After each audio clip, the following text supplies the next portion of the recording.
কখনো কি শুনেছেন কেউ মারা যাওয়ার পর আবার ফিরে আসে? কখনো কি ভেবেছেন একটা শহরের পাশে দাঁড়িয়ে আছে এমন একটা বন যা নীরবে আমাদের বাঁচিয়ে রাখছে? কখনো কি অনুভব করেছেন একটা জায়গা যাকে আমরা সাধারণ ভাবি আসলে কতটা অসাধারণ হতে পারে? আজকের যাত্রা ঢাকার খুব কাছেই, গল্পে ভরা এক জেলা, গাজীপুর। গাজীপুরের ইতিহাসের সবচেয়ে নাটকীয় মঞ্চ ভাওয়াল রাজবাড়ি। এই পুরো এরিয়াটাই একসময় আসলে এই ভাওয়াল রাজাদের আন্ডারে ছিল। ভাওয়াল রাজার মোট 3 ছেলে এবং 3 মেয়ে ছিল। 1901 সাল থেকে 1913 সালের মধ্যে ভাওয়াল রাজাসহ ওনার 3 ছেলেই মারা যান। তখন হিন্দু আইনের সম্পত্তি বাবা থেকে শুধুমাত্র ছেলেরা পেত, তাই ভাওয়াল রাজার মেয়েরা বাবার সম্পত্তি থেকে বঞ্চিত হয় এবং পুরো সম্পত্তি তখন ব্রিটিশ সরকারের কাছে চলে যায়। কিন্তু আসল নাটক শুরু হয় যখন রাজার মেজ ছেলে রাজকুমার রমেন্দ্রনারায়ণ রায়, যিনি 1909 সালে দার্জিলিংয়ে মারা গিয়েছিলেন, তাকে 12 বছর পর 1921 সালে তার মেজ বোন জ্যোতির্ময়ী ঢাকার কাছে তাকে সন্ন্যাসী রূপে খুঁজে পান। এলাকার মানুষ তাকে শনাক্ত করার পর শুরু হয় 16 বছরের ব্রিটিশ সরকারের সাথে সম্পত্তি উদ্ধারের আইনি লড়াই। 1946 সালে মামলায় রাজকুমারের বিজয় হয় এবং সম্পত্তির 1/3 ভাগ পায়। কিন্তু তাদের ভাগ্যটাই এমন, মামলা বিজয়ের 2 দিন পরেই রাজকুমার মারা যায় এবং তার 1 বছরের মধ্যে জমিদারি প্রথা বন্ধ হয়ে যায় আর সব সম্পত্তি চলে যায় আবার রাষ্ট্রের কাছে। এই জায়গাটা অদ্ভুতভাবে শান্ত। রাজপরিবারের সৎকার এই ঘাটেই হতো। পুরনো কাঠামো এখনো দাঁড়িয়ে আছে, একটা নীরব স্মৃতি হয়ে। এই শ্মশানে সময়টা ধীর হয়ে যায়। মনে হয় জীবন আসলে কত ছোট আর ইতিহাস কত দীর্ঘ। এখন আছি ভাওয়াল শ্মশান ঘাটে। ভাওয়াল রাজপরিবারের কেউ মারা গেলে আসলে এই শ্মশানেই তাদের পোড়ানো হতো এবং পাশে একটা ছোট নদী আছে যেটা এখন শুকায় গেছে, বর্ষাকালে হয়তো আবার জেগে উঠবে। ইতিহাস প্রেমীদের কাছে এটি গুরুত্বপূর্ণ স্থান। এখানে কয়েকটা মন্দির আছে। ভাওয়াল ফ্যামিলির যারা মহিলারা ছিল তারা কালী পূজা করত, যেটার জন্য এই এলাকায় অনেকগুলি কালী মন্দির আছে। দুর্গাপূজা ও কালী পূজার সময় এখানে রাজকীয় আয়োজন হতো। তাদের পৃষ্ঠপোষকতায় মন্দিরটি গড়ে ওঠে এবং দীর্ঘদিন এটি রাজবাড়ির ধর্মীয় কেন্দ্র হিসেবে ব্যবহৃত হয়েছে। কেউ যদি আমাকে জিজ্ঞেস করে বাংলাদেশের আসল পরিচয় কি, আমি বলবো এই দেশের গ্রাম আর গ্রামের মানুষ।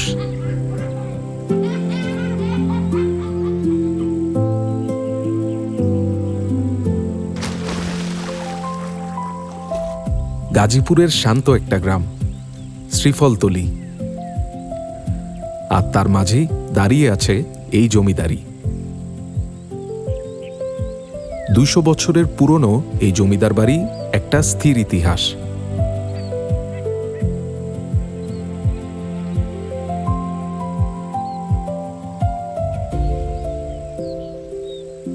এই বাড়ি এখনো ফাঁকা না, এক অংশে এখনো জমিদার পরিবারের মানুষেরা থাকে, অন্য অংশ সময় দখল করে নিয়েছে।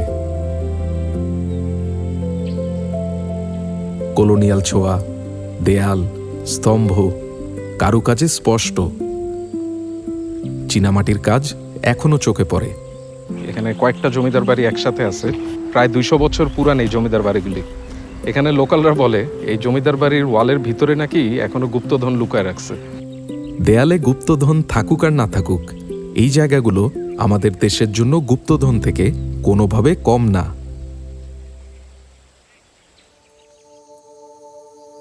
ইতিহাসের রাজপথ ছেড়ে এবার ঢুকে পড়ি প্রকৃতির গভীরে। ভাওয়াল জাতীয় উদ্যান।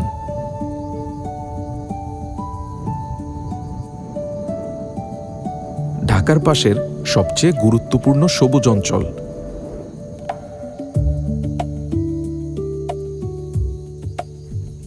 একসময় পুরো এলাকা জুড়ে বিস্তৃত ছিল প্রাকৃতিক শালবন। আজও সেই উঁচু শালবন আমাদের পরিবেশকে বাঁচিয়ে রাখছে। এখানে ঢুকলেই শহরের শব্দ হঠাৎ মিলিয়ে যায়। লাল মাটির পথ আর ঘন বন তৈরি করে সিনেমার মতো পরিবেশ। একসময় এখানে বাঘ, চিতা, হাতি এইসব প্রাণীরা ছিল। এখন শুধু এদের গল্প আছে। ভাওয়াল পরিবারের অনেকেই এখানে আসতো শিকার করতে। বর্তমানে বিভিন্ন পাখি ও ছোট প্রাণীর ঘর এটি। এখন আছি ভাওয়াল ন্যাশনাল পার্কে। ঢাকার সবচেয়ে কাছেই আসলে যদি বন হিসেব করি এটাই সবচেয়ে কাছের বন। তো এগুলি তো অনেক বড় বন ছিল, বিশাল বন ছিল, এখনো অনেক বড়, কিন্তু আরো বড় ছিল। সো আস্তে আস্তে যত দিন গেছে বনগুলি ছোট হয়েছে।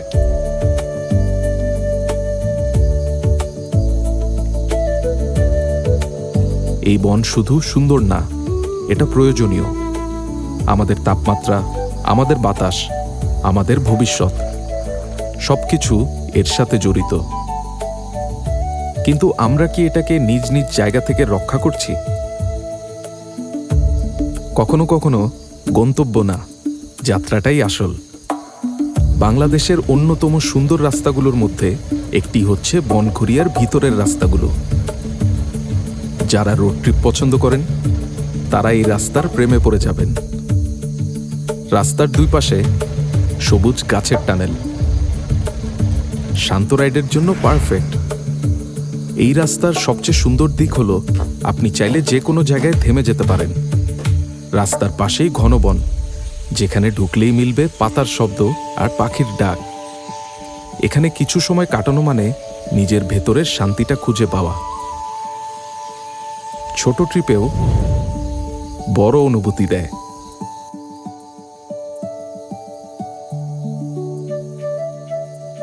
দুপাশে ঘন সবুজ বন, আর মাঝখান দিয়ে নীরবে চলে গেছে লোহার এই সরু রেখা।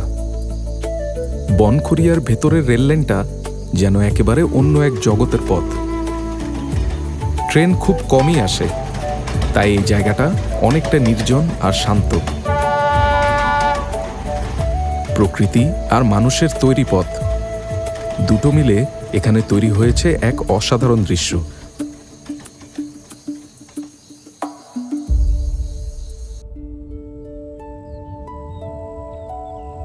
গাজীপুরের নাগরী গ্রাম যেন শহরের কোলাহল থেকে দূরে এক টুকরো শান্তির ঠিকানা।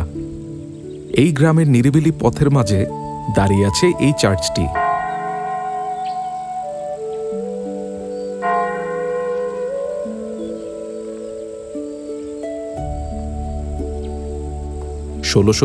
সালে পর্তুগিজ মিশনারিদের হাতে তৈরি এই চার্চটি মুঘল আমলের এক অনন্য নিদর্শন।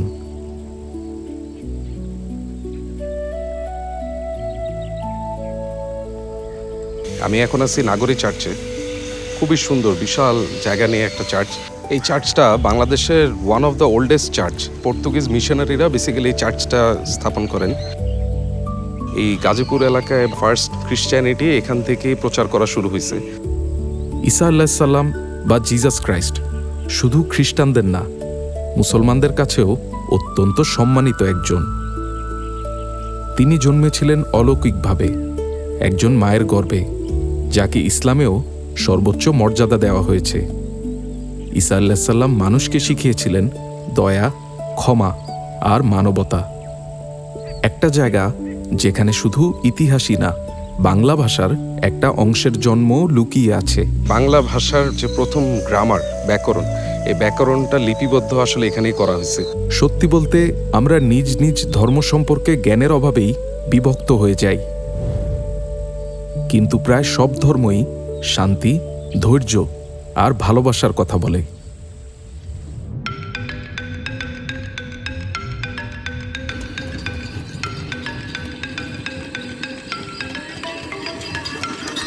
গাজীপুরের বড় আকর্ষণ গাজীপুর সাফারি পার্ক। আসলে এখনের এই ডিজিটাল যুগে চিড়িয়াখানা কতটুকু যৌক্তিক তা নিয়ে অবশ্যই আলাপ করা উচিত। তবে গাজীপুরের এই সাফারি পার্কে প্রাণীদের তুলনামূলক খোলা পরিবেশে রাখার চেষ্টা করা হয়েছে।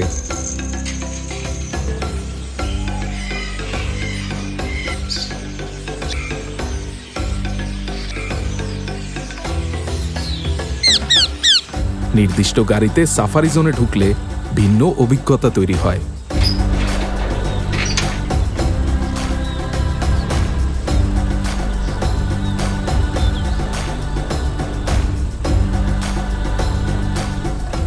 পরিবার ও শিশুদের জন্য এটি জনপ্রিয় ভ্রমণ কেন্দ্র।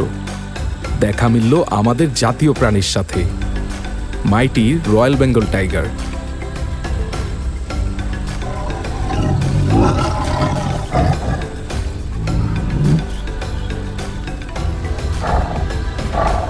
এত কাছ থেকে এই প্রাণীগুলিকে দেখার অনুভূতিটাই আলাদা।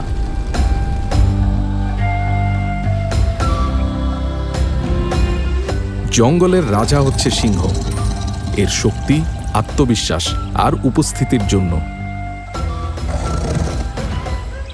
মজার ব্যাপার হলো, শিকার করার কাজটা বেশিরভাগ সময় সিংহীরা করে,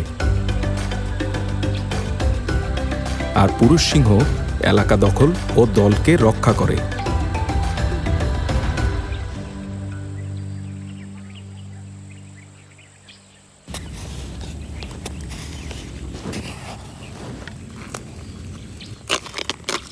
আরেকটা নিম গাছ লাগাইতেছি।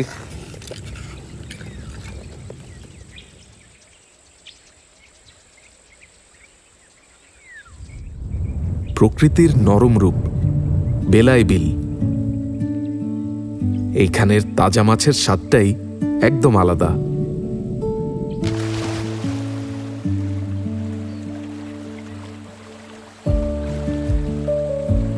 এখন আছি বেলায় বিলে।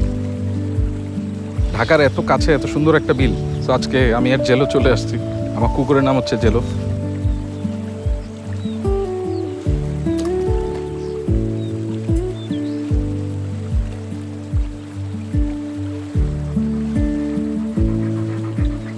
ঢাকায় তো আসলে কুকুর নিয়ে ঘোরার মতো এরকম জায়গা নেই, সেই জন্য ওকে আজকে এখানে নিয়ে চলে আসলাম, এবং সবচেয়ে এনজয় করতেছে ও। বর্ষাকালে এই জায়গাটা হয়ে ওঠে এক বিশাল জলরাশি।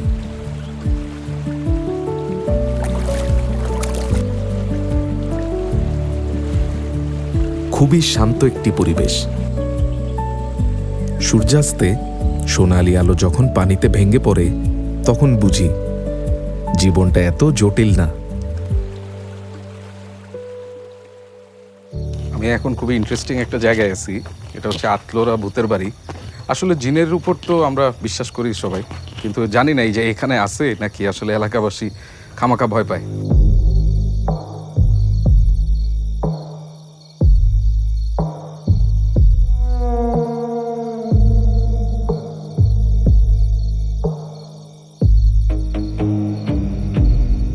একটা পরিত্যক্ত বাড়ি, গাজীপুরের আটলোরা ভূতের বাড়ি। ভাঙ্গা দেয়াল, নীরবতা আর এক অদ্ভুত অনুভূতি। লোকজন বলে রাতে এখানে অদ্ভুত শব্দ শোনা যায়।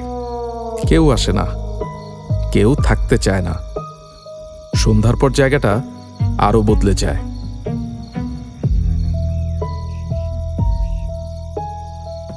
এটা সত্যি কিনা তা হয়তো প্রমাণ নেই, কিন্তু ভয় সবসময় যুক্তি মানে না।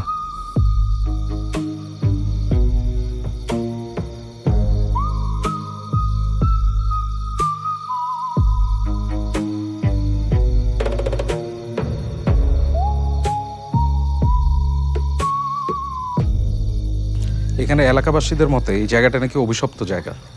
তো এখানে আসলে রাতের বেলা বা সন্ধ্যার পরে কেউ নাকি আসে না।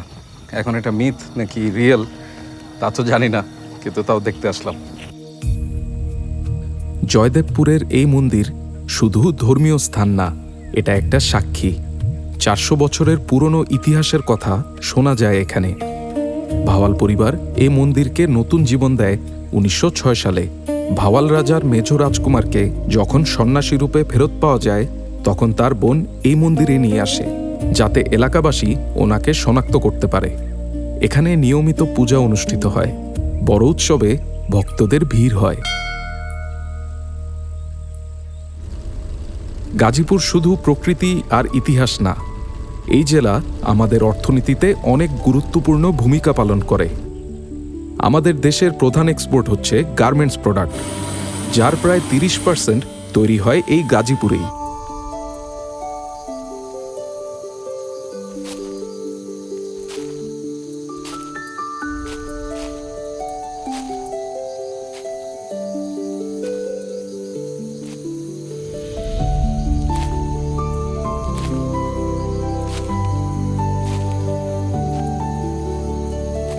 গাজীপুরের সবচেয়ে সাহিত্যভরা জায়গা হচ্ছে নুহাশপল্লী।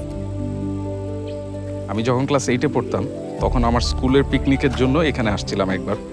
আজকে এত বছর পর আবার আসলাম। এখানের সব কিছুতেই শিল্পের একটা ছোঁয়া আছে। এই জায়গাটা একটা অনুভূতি। বাংলাদেশের কিংবদন্তি হুমায়ুন আহমেদের স্বপ্ন বাস্তবে রূপ নিয়েছে এখানে। ভাস্কর্য, গাছ, নীরবতা, সবকিছুতেই একটা গল্প আছে। এখানেই তিনি শায়িত। হুমায়ুন আহমেদ স্যার আসলে কে এটা তো বলার কোনো প্রয়োজনই মনে করি না আমি, কারণ আমরা সবাই জানি দ্য গ্রেট হুমায়ুন আহমেদকে। সো এইটা ওনারই জায়গা। এখানে এখন সবার জন্য ওপেন করে দেওয়া হয়েছে। এখানে এক সময় কত নায়ক নায়িকা, কত ডিরেক্টর, প্রডিউসার আসতো। সো চিন্তা করতেই মজা লাগতেছে।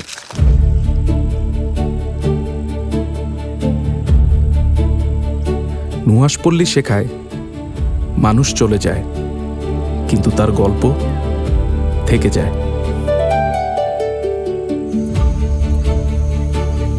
এই জেলার ভেতরে লুকিয়ে আছে রাজকীয় রহস্য। এখানে মৃত রাজকুমার সন্ন্যাসী হয়ে ফিরে আসে। এখানে শালবনের ভেতরে বাতাস এখনো শত বছরের ইতিহাস ফিসফিস করে।